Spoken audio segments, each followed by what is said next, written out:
Mutual funds ശരിയാണ് അവതരിപ്പിക്കുന്നു നിക്ഷേപത്തിനുള്ള ശരിയായ ചുവട്. ന്യൂസ് 18 നെറ്റ്വർക്ക് എന്നിവയുമായി സഹകരിച്ച്. നഷ്ടപ്പെടുവാൻ ഒന്നും സ്വന്തമായിരുന്നില്ല എന്ന തിരിച്ചറിവിലാണ് ഓരോ ബുദ്ധനും ജനിക്കുന്നത്. എൻ്റെ പേര് ബിനി. ഞാൻ ആകാശവാണി കൊച്ചി FM-ൽ അനൗൺസറായിട്ട് വർക്ക് ചെയ്യുന്നു. എൻ്റെ മാരേജിന് ശേഷമാണ് ഞാൻ മ്യൂച്വൽ ഫണ്ടിനെ കുറിച്ച് കൂടുതലായിട്ട് കേൾക്കാൻ തുടങ്ങി. എൻ്റെ ഫാദർ ഇൻ ലോ ഒരു മ്യൂച്വൽ ഫണ്ട് ഇൻവെസ്റ്റർ ആയിരുന്നു. അപ്പോൾ അദ്ദേഹം ഒരു ബാങ്ക് എംപ്ലോയി ആയിരുന്നു. പപ്പ ഇഷ്ടംപോലെ ഇൻവെസ്റ്റ് ചെയ്യുമായിരുന്നു. പപ്പ പലപ്പോഴും എന്നോട് പറഞ്ഞിട്ടുണ്ട്. പക്ഷേ അന്നൊന്നും എനിക്ക് മ്യൂച്വൽ ഫണ്ടിനെ കുറിച്ച് അറിയില്ലായിരുന്നു. പിന്നെ അതിൻ്റെ ഇടയ്ക്ക് എനിക്കത് മനസ്സിലാക്കി തരാൻ വേണ്ടി കൊറോണ വന്നു കഴിഞ്ഞപ്പോൾ മാർക്കറ്റെല്ലാം ഡ്രാസ്റ്റിക്കലി ഡൗൺ ആയി.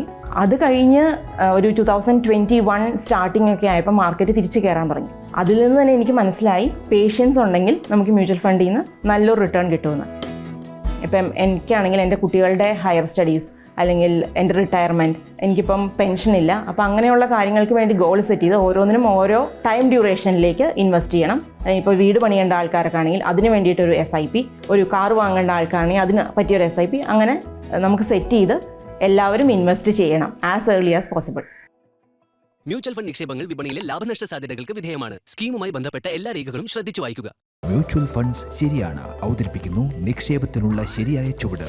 ന്യൂസ് 18 നെറ്റ്വർക്ക് എന്നിവയുമായി സഹകരിച്ച്.